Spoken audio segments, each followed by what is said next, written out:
Heading डालिए cell. क्या हो गया?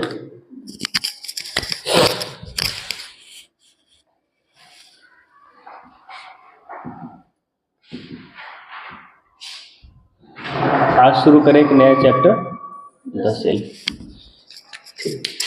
देखो, ये सेल वर्ड आया है ग्रीक वर्ड से। किससे आया है? हाँ, ग्रीक वर्ड से, जिसका मतलब होता है अ बॉक्स, एक छोटा सा बॉक्स या कंपार्टमेंट। ठीक है, या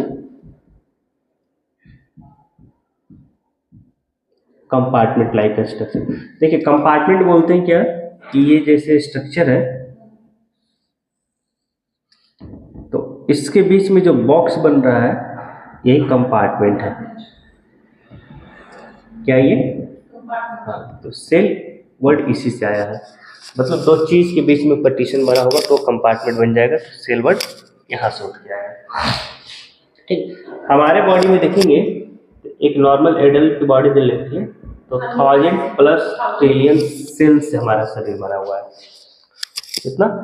100। हाँ, बहुत सारे सेल्स से बना हुआ है। ठीक है, सेल्स यानी हमारे बॉडी का सबसे छोटा स्ट्रक्चर है।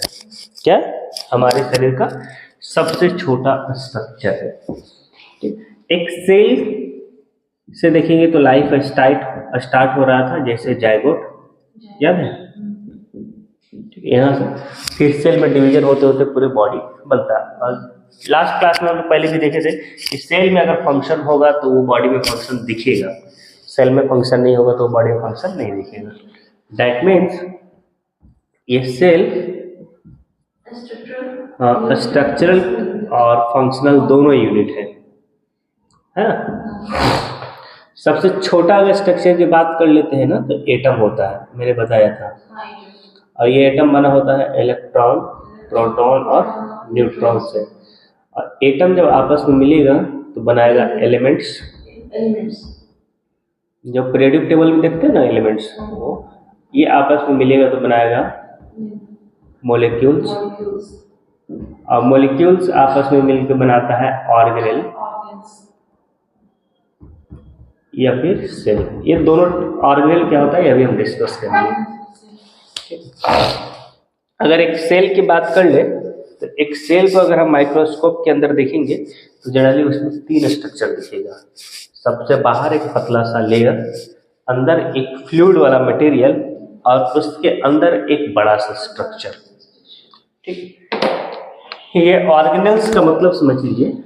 ऑर्गेनेल्स का मतलब है सेल के अंदर जो भी स्ट्रक्चर प्रेजेंट हो वो सब ऑर्गेनेल्स है। सेल के अंदर जो भी स्ट्रक्चर प्रेजेंट होगा वो ऑर्गेनेल्स है, यानी सेल का ऑर्गेन है। जैसे ह्यूमन बॉडी का पार्ट्स को ऑर्गेन बोलते हैं ना, तो सेल के पार्ट को ऑर्गेनल बोलते हैं। वो सेल के अंदर होना चाहिए, सेल के बाहर नहीं। तो सेल के अंदर यानी सेल के सबसे बाहर वाला लेयर, उसको छोड़कर सारा पार्ट ऑर्गेनल्स हो जाएगा। हमारे बॉडी में बताया भी कि 100+ ट्रिलियन सेल्स है और ये सारा सेल्स अलग अलग तरह के भी होते हैं। स्ट्रक्चर के बेसिस पे देखेंगे तो अलग अलग तरह सेल होगा। जैसे कार्डियक सेल ब्रांचेज होता है, न्यूरॉन्स अलग होता है, नेफ्रॉन अलग होता है। आई में भी देखेंगे ऑप्टिक सेल अलग है, रॉड सेल अलग है, कॉन सेल अलग है, लिवर का सेल अलग है, इंटेस्टाइन का अलग है, स्टमक का अलग है, बोन का अलग है, स्किन, बहुत सारे अलग अलग टाइप का सेल्स हो गए। लेकिन ओवरऑल जब सेल्स को हम लोग माइक्रोस्कोप में देखेंगे ना तो हमें 3 स्ट्रक्चर दिखेगा। सेल मेम्ब्रेन,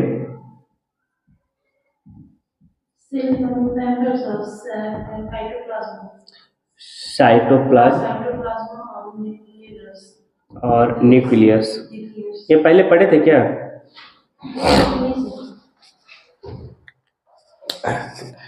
क्या? सेल का मेम्ब्रेन, साइटोप्लाज्म और न्यूक्लियस। ठीक है, सेल का जो मेम्ब्रेन है वो सेल मेम्ब्रेन, हाँ, सेल के अंदर जो फ्लूइड है साइटोप्लाज्म और सेंटर में जो होगा न्यूक्लियस।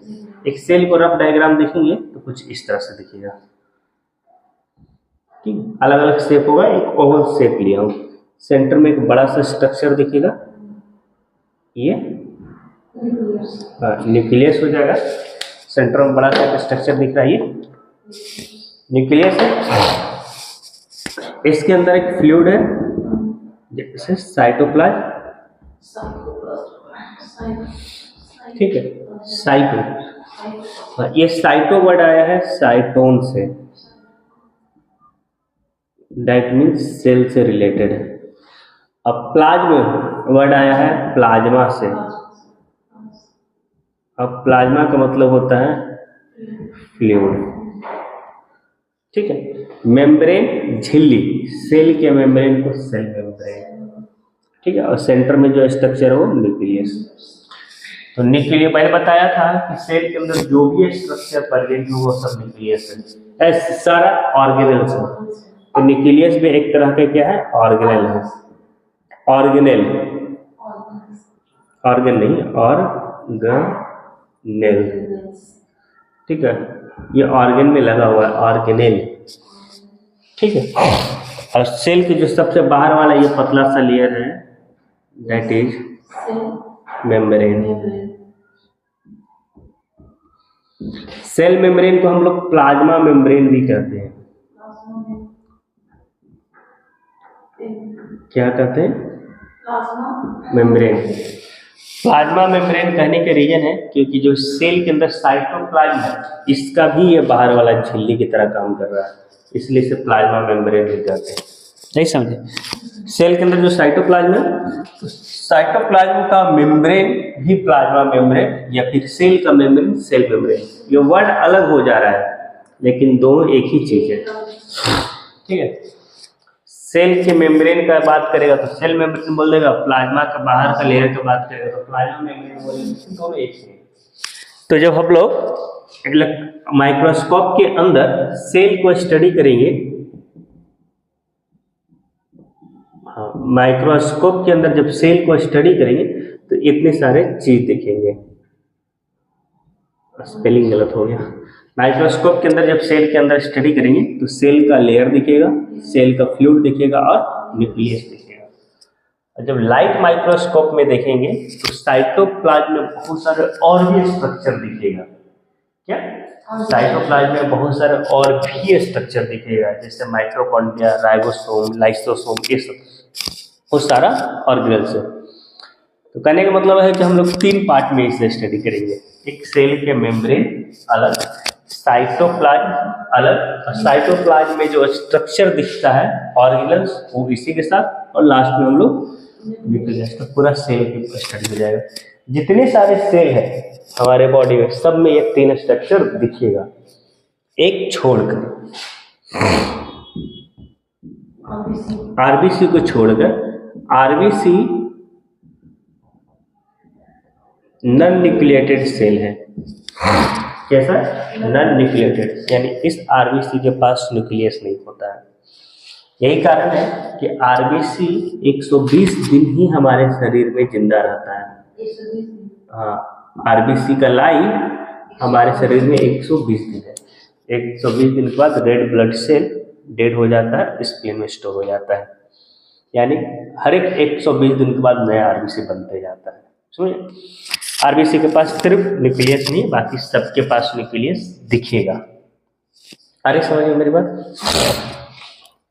हाँ, तो यहां से मैं मिटा दूंगा।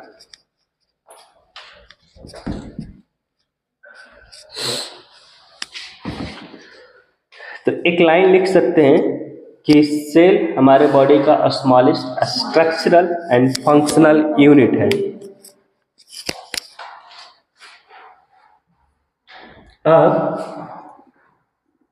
Cell is the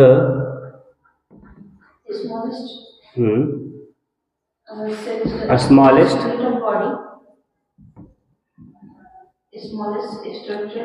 structural and functional unit of body, ठीक है।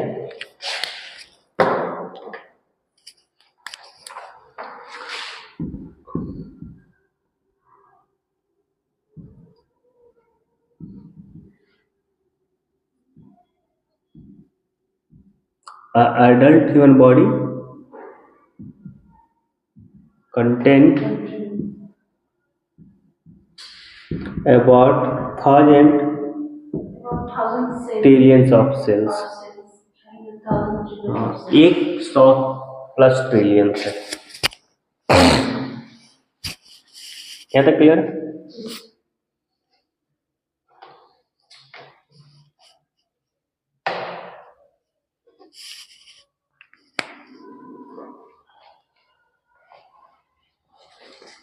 एक नॉर्मल सा सेल को अगर हम लोग लाइट माइक्रोस्कोप में देखेंगे तो 3 स्ट्रक्चर दिखेगा, एक है ना।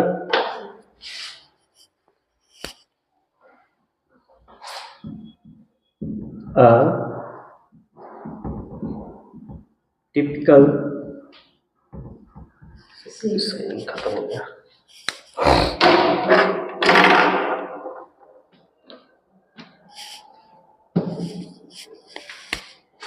typical cell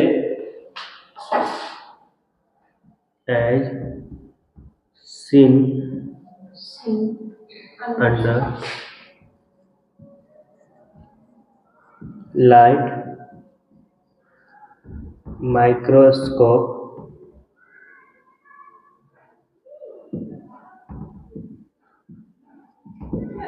having 3 major components.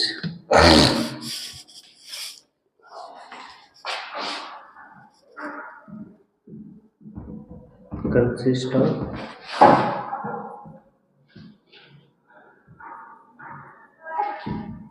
three major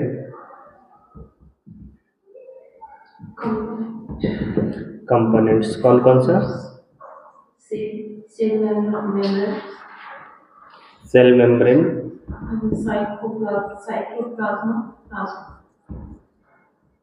cytoplasm and nucleus. हो गया?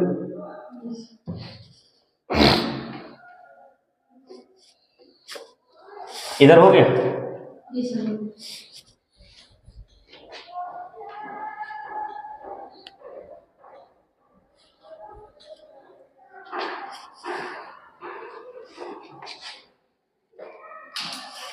अगर नॉर्मल अगर सेल का एक स्ट्रक्चर देखेंगे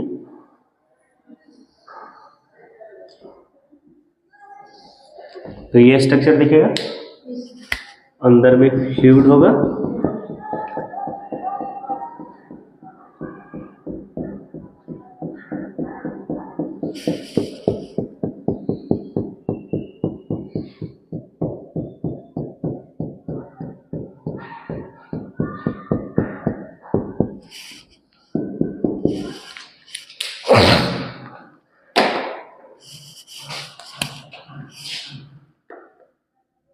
सबसे बाहर वाला स्ट्रक्चर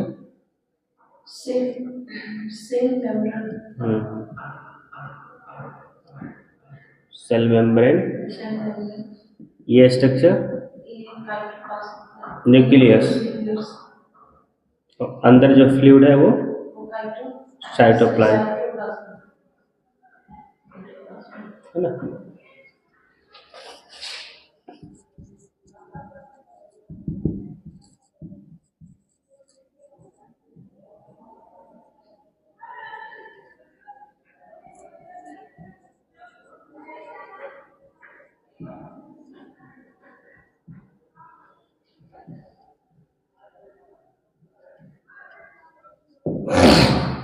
एक टिपिकल सेल है अंडर लाइट माइक्रोस्कोप।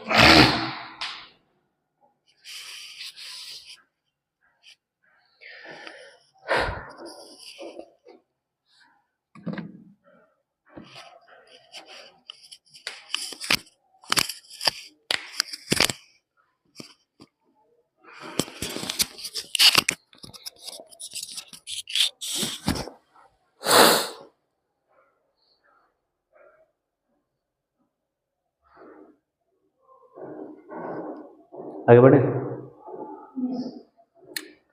एक एक करके तीनों स्ट्रक्चर देखेंगे। पहले सेल मेम्ब्रेन, न्यूक्लियस और साइटोप्लाज्म। एक स्ट्रक्चर है, इसको ध्यान में रखिएगा, ऑर्गेनेल्स की बात कर रहे थे। है ना। ऑर्गेनेल्स किसे बोलेंगे? कोई भी स्ट्रक्चर सेल के अंदर साइटोप्लाज्म में होगा उसे ऑर्गेनेल्स बोलेंगे। ठीक है, हम लोग बोल सकते हैं ऑर्गेनेल्स के लिए the structure that present in cytoplasm of cell, उसे क्या बोलेंगे? Organelles.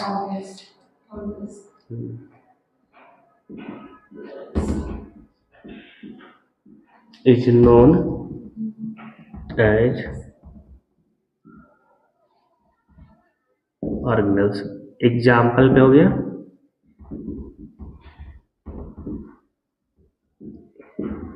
Mitochondria, ribosomes, lysosomes,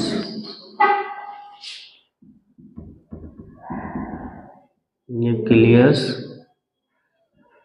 endoplasmic reticulum etc.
आगे बढ़े।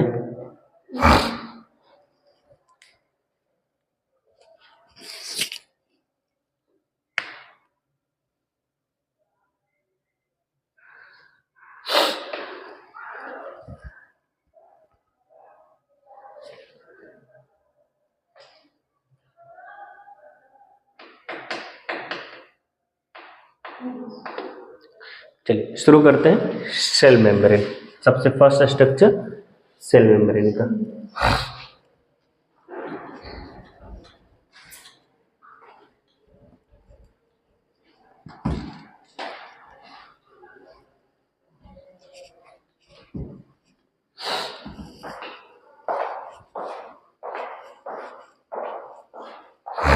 इस लाइट को ऑफ करें क्या? क्या हुआ? ये आएगा।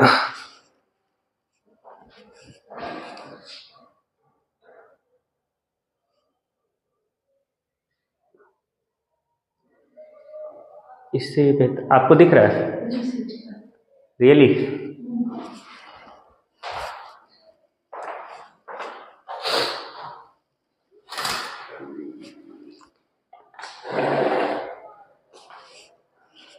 ऑनलाइन वाले को साफ दिख रहा है?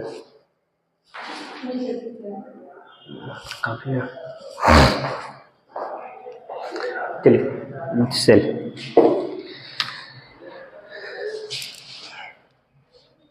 सबसे फर्स्ट स्ट्रक्चर कौन सा है? Cell membrane.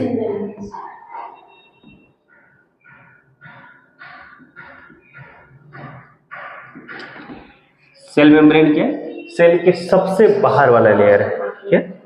सेल का सबसे बाहर। और सबसे बाहर लिखा पार्ट है तो ये सेल को प्रोटेक्ट भी करेगा बाहर की चीजों से। दैट मीन्स ये सेल मेम्ब्रेन का आउटरमोस्ट लेयर है और ये प्रोटेक्टिव लेयर भी है और सेल को एक प्रॉपर शेप देने का काम करेगा। तो यहाँ से हम एक लाइन लिख सकते हैं कि सेल मेम्ब्रेन यानी plasma membrane is the outermost and protective layer. ये क्या है? सेल मेम्ब्रेन या इसी को हम लोग बोल रहे हैं, हाँ, प्लाज्मा मेम्ब्रेन।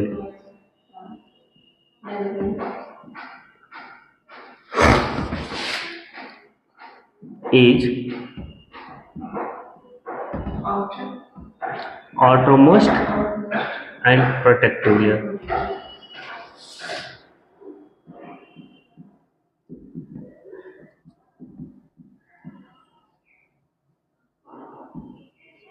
इस सेल का outermost और प्रोटेक्टिव लेयर है ना।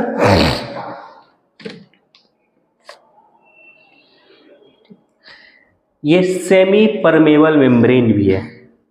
परमेबल मतलब कोई भी चीज़ एक जगह से दूसरी जगह पास कर जाए, ठीक है। परमेबल मतलब जो एक क्रॉस, हाँ, इधर से इधर जो मटेरियल पास करे उसे हम लोग परमेबल बोलते हैं। मान लीजिए ये सेल मेम्ब्रेन है, ठीक है। इधर से ग्लूकोज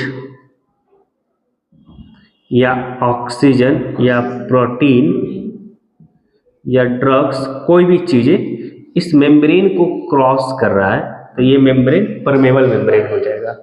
और सेमी परमेबल है, क्या है, हाँ, सेमी परमेबल है। सेमी परमेबल का मतलब, सेमी मतलब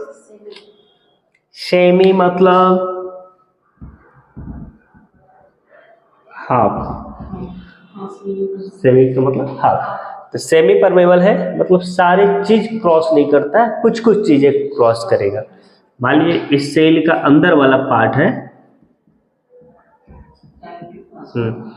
अब सेल को ग्लूकोज चाहिए तो ग्लूकोज को अलाउ कर देगा आने को, ऑक्सीजन को अलाउ करेगा। प्रोटीन नहीं चाहिए तो प्रोटीन क्रॉस नहीं करेगा। फॉर एग्जांपल बता रहा हूँ, ड्रग्स नहीं चाहिए तो ड्रग्स से क्रॉस नहीं करेगा। सारे मटेरियल सेल मेम्ब्रेन को क्रॉस करके सेल के अंदर नहीं जाएगा, कुछ ही मटेरियल जाएगा जो सेल उसे सेलेक्ट करेगा। सेल जिसे सेलेक्ट करेगा वही अपने अंदर आएगा। सेल सेलेक्ट करता है सेल मेम्ब्रेन से। सेल मेम्ब्रेन पे बहुत सारे प्रोटीन होते हैं जो काम करता है एज ए रिसेप्टर। क्या? एज ए रिसेप्टर प्रोटीन, ठीक है। एक प्रोटीन का नाम लेता हूं, इंसुलिन। ये सेल के सेल मेम्ब्रेन पे है। इंसुलिन का काम होता है क्या? कार्बोहाइड्रेट्स को सेलेक्ट करना और सेल के अंदर लाना, ठीक है। मान लीजिए इस सेल मेम्ब्रेन है, यहाँ पे इंसुलिन प्रोटीन है, तो ये ग्लूकोज यानी कार्बोहाइड्रेट क्रॉस करके अंदर जाएगा। और इंसुलिन अगर नहीं होगा तो कार्बोहाइड्रेट क्रॉस करके सेल के अंदर नहीं जाएगा। दैट मीन्स सेल सेलेक्ट करता है स्पेसिफिक मटेरियल को, कौन अंदर आएगा कौन अंदर नहीं आएगा, ठीक है। इसके लिए सेल मेम्ब्रेन का जब स्ट्रक्चर हम लोग पढ़ेंगे तो वहाँ पे रिसेप्टर का जिक्र करेंगे, सेल मेम्ब्रेन के स्ट्रक्चर पे। तो सेल मेम्ब्रेन परमेबल है, सेमी परमेबल है और साथ में सेलेक्टिवली भी है। ये मटेरियल को सेलेक्ट करेगा और अलाउ करेगा अंदर जाने को आने को, ठीक है। तो हम लोग बोल सकते हैं it is selectively semi permeable membrane।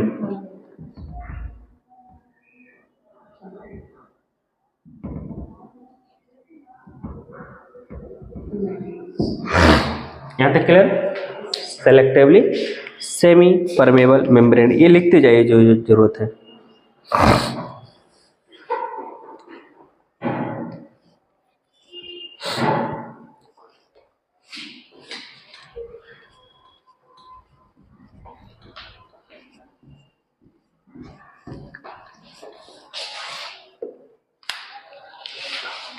यहाँ पे अगर हम दो सेल का स्ट्रक्चर बनाएंगे ना, ठीक है, तो एक सेल दूसरे सेल से सेपरेट होता है ये सेल मेम्ब्रेन के द्वारा। क्या है? हाँ, एक सेल दूसरे सेल से सेपरेट हो रहा है सेल मेम्ब्रेन के द्वारा, और एक सेल से दूसरे सेल में मटेरियल भी सेल मेम्ब्रेन के द्वारा ट्रांसपोर्ट होता है, ठीक है। तो material transport from one cell to another cell cell membrane के द्वारा होगा, और एक सेल से दूसरा सेल सेपरेट भी सेल मेम्ब्रेन के द्वारा हो रहा है। तो यहाँ से थर्ड लाइन निकल के आता है कि one cell separate from another cell by the help of cell membrane, यानी एक सेल दूसरे सेल से सेपरेट सेल मेम्ब्रेन के द्वारा होता है और एक सेल से मटेरियल दूसरे सेल में ट्रांसपोर्ट भी सेल मेम्ब्रेन के द्वारा होता है। ठीक है, तो हम लोग बोल सकते हैं it separate one cell to another cell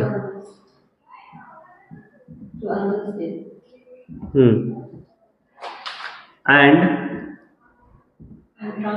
also transport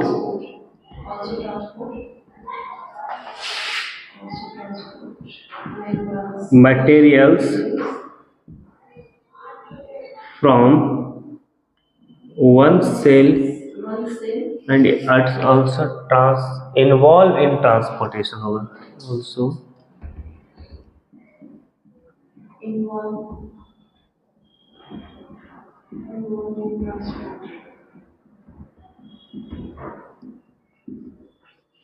transportation of material from one cell to another cell। यहाँ तक क्लियर है?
हो गया। अब देखो स्ट्रक्चर की बात करते हैं।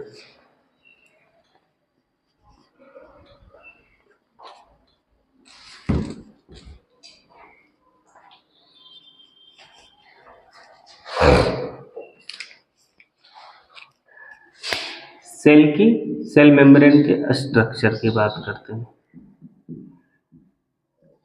ये सेल मेम्ब्रेन है, ठीक है। इसके एक पार्ट को हम लोग बाहर निकालेंगे, छोटे से हिस्से को, इस वाले हिस्से को जब मैग्नीफाई कर रहे हैं, ठीक है, इलेक्ट्रॉन माइक्रोस्कोप से देखेंगे तो ये स्ट्रक्चर कुछ इस तरह से दिखेगा।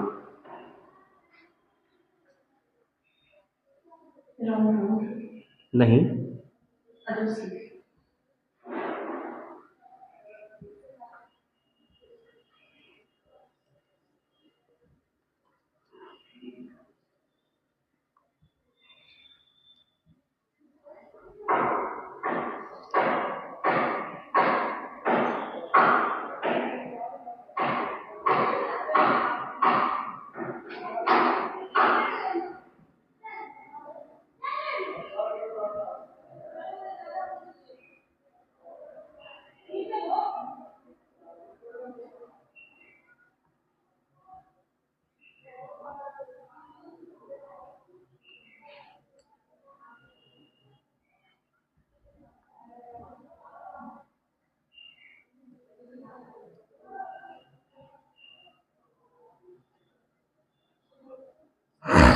ये इस तरह से दिख रहा है, यानी 3 लेयर का स्ट्रक्चर दिखेगा, 1 लेयर, 2 लेयर और ये 3 लेयर, ठीक है। यानी सेल मेम्ब्रेन को जो हम इलेक्ट्रॉन माइक्रोस्कोप में देखेंगे तो ये 3 लेयर का स्ट्रक्चर दिखेगा। टोटल अगर इसका थिकनेस की बात कर ले तो 7 to 10 म्यू, यानी 70 से 100 एंगस्ट्रॉन है। क्या है? थिकनेस यानी मोटाई की बात कर लेते हैं तो 70 से 100 एंगस्ट्रॉन है, बहुत पतला है ये। क्या? बहुत पतला, और ये ट्राई लेयर्ड स्ट्रक्चर है। क्या है?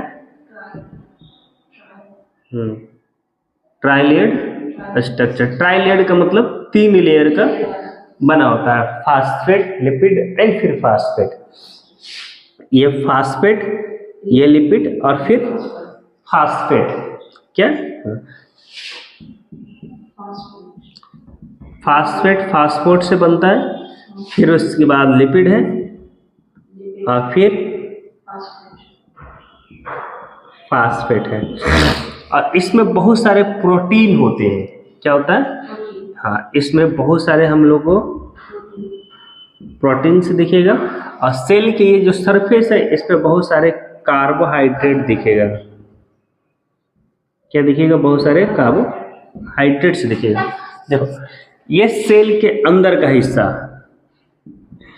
ये ना, ये सेल के अंदर का हिस्सा और ये सेल के बाहर का हिस्सा। दो लेयर बन गया, एक अंदर वाला लेयर, ये वाला, ठीक है, जिससे हम लोग इनर सेल सरफेस कहेंगे। हाँ, और एक बाहर वाला हिस्सा है जिसे हम लोग आउटर सेल सरफेस कहेंगे। आउटर सेल, हाँ, इसे इनर सेल मेम्ब्रेन भी या आउटर सेल मेम्ब्रेन भी कहेंगे। तो आउटर सेल मेम्ब्रेन पे देखेंगे बहुत सारा कार्बोहाइड्रेट होता है। क्या होता है? अलग अलग मटेरियल में बहुत सारे, जैसे ग्लाइकोप्रोटीन के फॉर्म में ऐसा होगा, यानी ग्लाइकोकैलिक्स भी होगा। इंसुलिन भी एक आते देखेंगे, प्रोटीन है उस तरह से। इस पे देखेंगे बहुत सारे कार्बोहाइड्रेट का मॉलिक्यूल भी रहेंगे।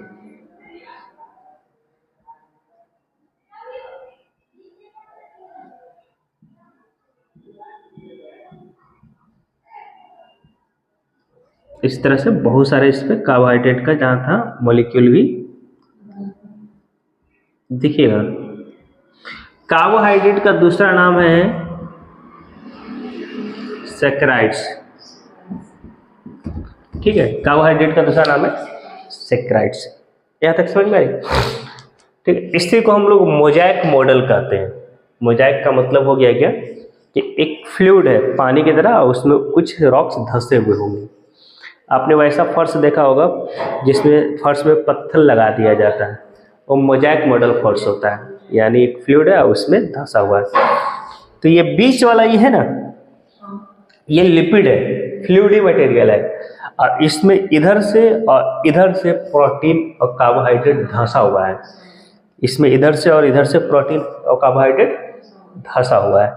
ठीक है, तो ये आपका फास्फेट, ये आपका लिपिड और ये आपका फास्फेट। अगर ये दोनों को अलग करेंगे ना तो मुझे फास्फोलिपिड का लेयर दिखेगा ऐसे, है ना, एक इधर और एक इधर दिखेगा। इसे हम लोग फास्फो बाई लेयर भी कहते हैं, फास्फोलिपिड बाई लेयर भी,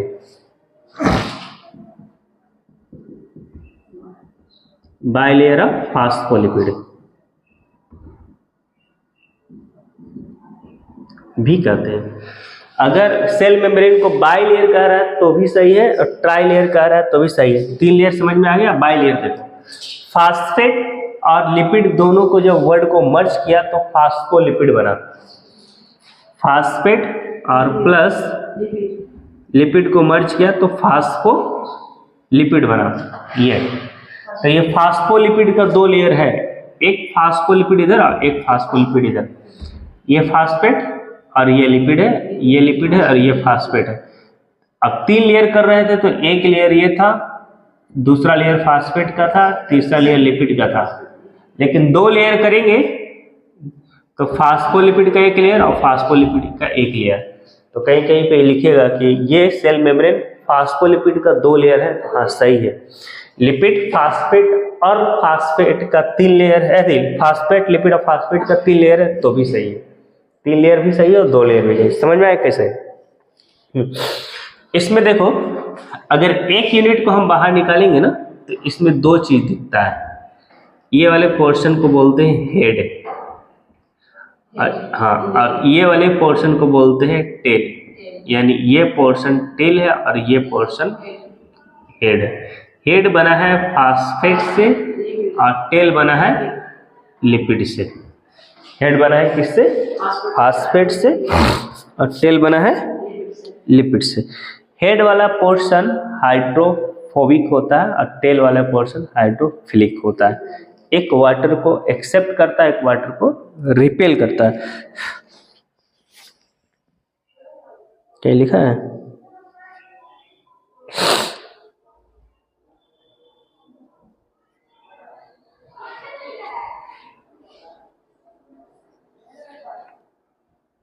लिखा है हाइड्रोफिलिक और हाइड्रोफोबिक होता है। ठीक। हेड वाला पर्सन क्या है?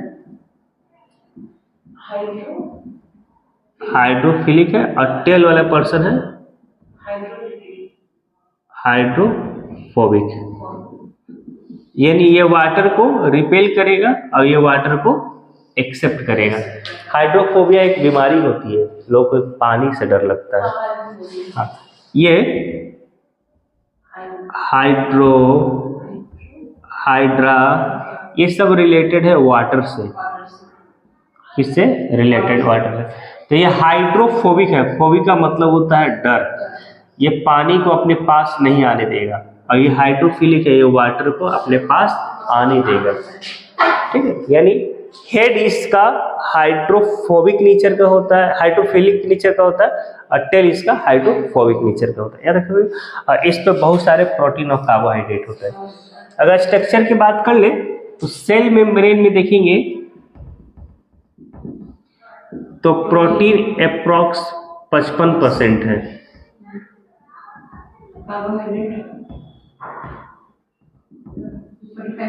कार्बोहाइड्रेट अप्रॉक्स 40% है।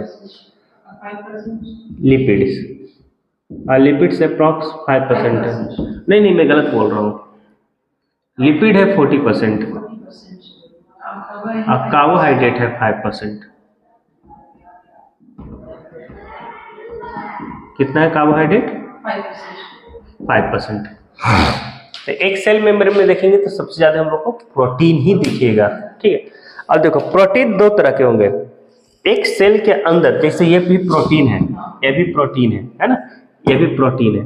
सेल के अंदर जो धंसा हुआ प्रोटीन होगा वो इंट्रिंसिक प्रोटीन होगा। इंट्रिंसिक। सेल के सरफेस पे जो प्रोटीन होगा वो एक्सट्रिंसिक प्रोटीन होगा। एक्सट्रिंसिक प्रोटीन यानी पेरिफेरल प्रोटीन चारों तरफ होगा जो। क्लियर?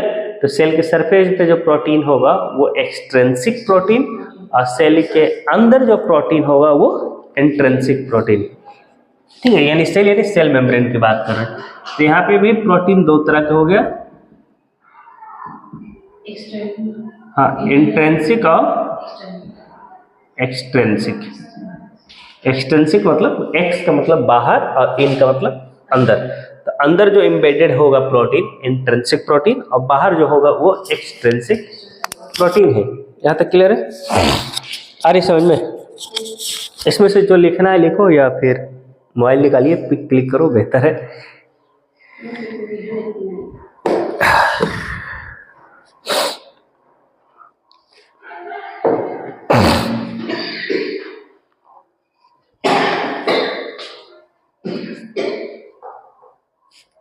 हो गया बेटा? तो इस डायग्राम को ही हम लोग फ्लूइड मोज़ेक मॉडल बोलते हैं। ये जो बनाया हम ना,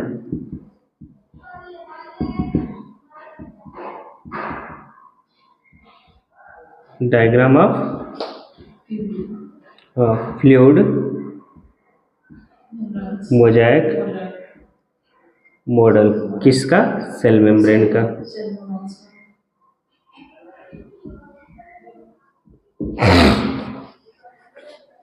क्लियर है तक? मैं मिटाऊं या रहने दो? ठीक। तो अब स्ट्रक्चर की बात कर लेते हैं एक एक करके सब।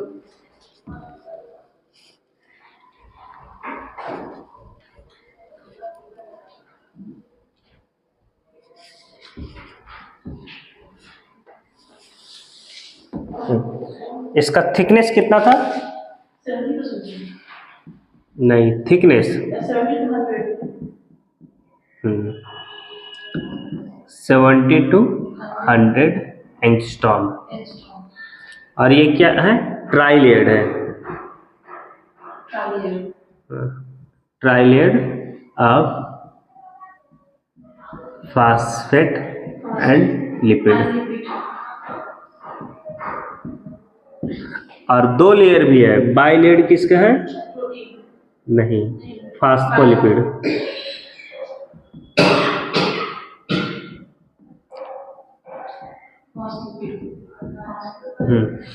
और क्या है इसमें? कितना होगा? Cell membrane consist of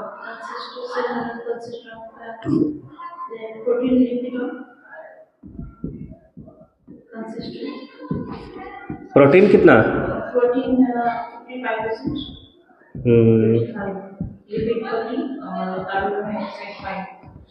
lipids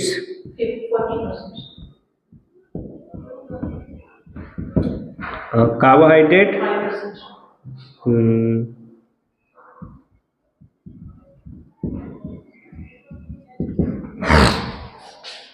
clear है?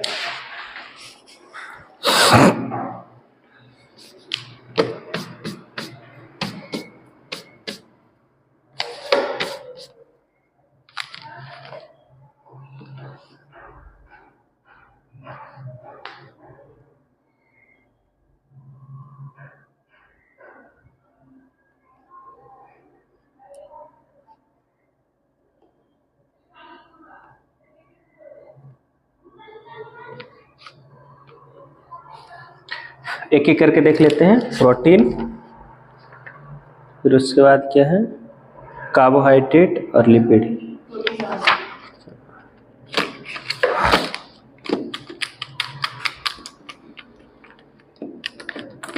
हो गया? चलिए प्रोटीन मॉलिक्यूल देखते हैं। प्रोटीन मॉलिक्यूल क्या है? जनरली प्रोटीन मॉलिक्यूल कंटिन्यूअस नहीं होगा, डिसकंटिन्यूअस होगा, जहां तहां प्रेजेंट होगा। ठीक है। और जनरली 2 तरह के प्रोटीन होंगे, पेरिफेरल प्रोटीन और इंटेग्रल प्रोटीन। इंटेग्रल प्रोटीन को ही इंट्रिंसिक बोलते हैं, पेरिफेरल को एक्सट्रिंसिक बोलते हैं। एक एक करके देखेंगे हम लोग। मैं बताऊं? ये प्रोटीन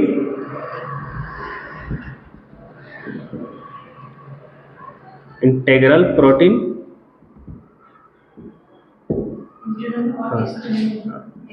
इंटेग्रल को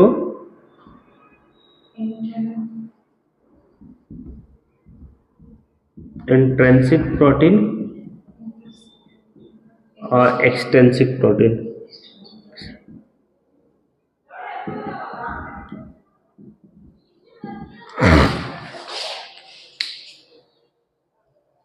नहीं सॉरी, पेरिफेरल प्रोटीन है तो मुझे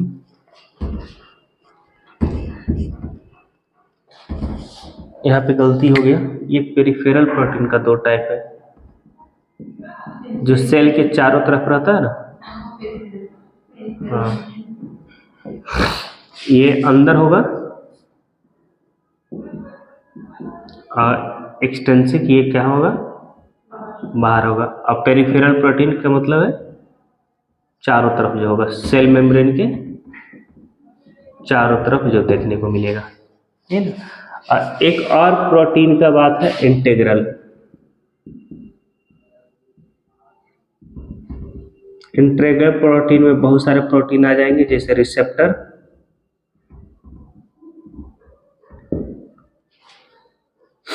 channel protein,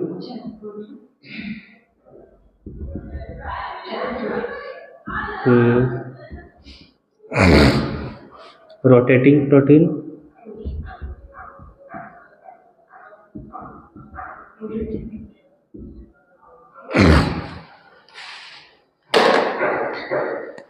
carrier antigen pumps,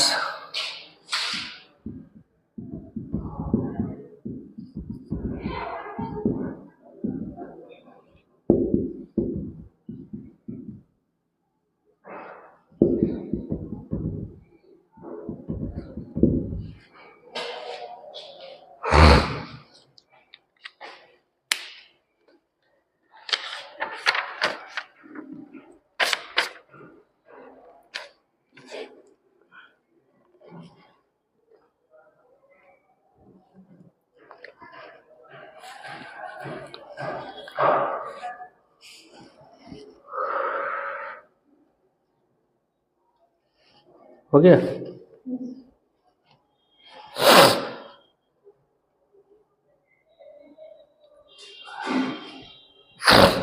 अब बात कर लेते हैं कार्बोहाइड्रेट का। कार्बोहाइड्रेट जनरली सेल के जो मेम्ब्रेन है बाहर उसके साथ अटैच होगा, और कार्बोहाइड्रेट अलग अलग फॉर्म में होगा, जैसे ग्लाइकोप्रोटीन, ग्लाइकोलिपिड्स, ग्लाइकोकैलिक्स, ये सब के फॉर्म में। ये बेटा पहले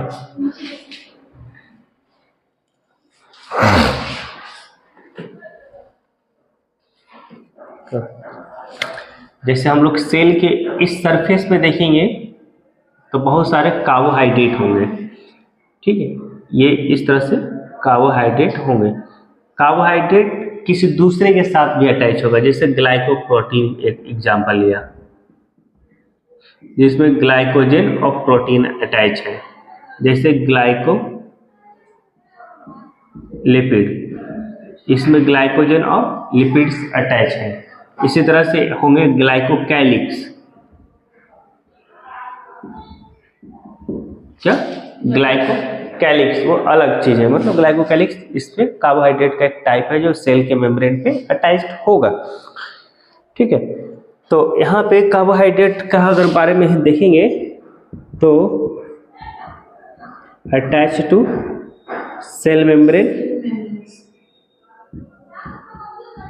और किस किस फॉर्म में होगा,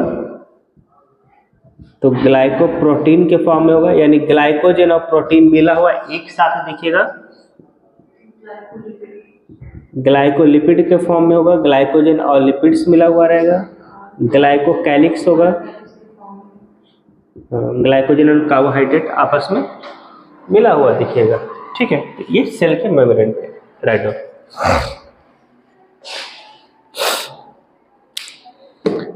बची अब इसका साइटोप्लाज्म और ऑर्गेनल्स, वो नेक्स्ट क्लास में डील करेंगे।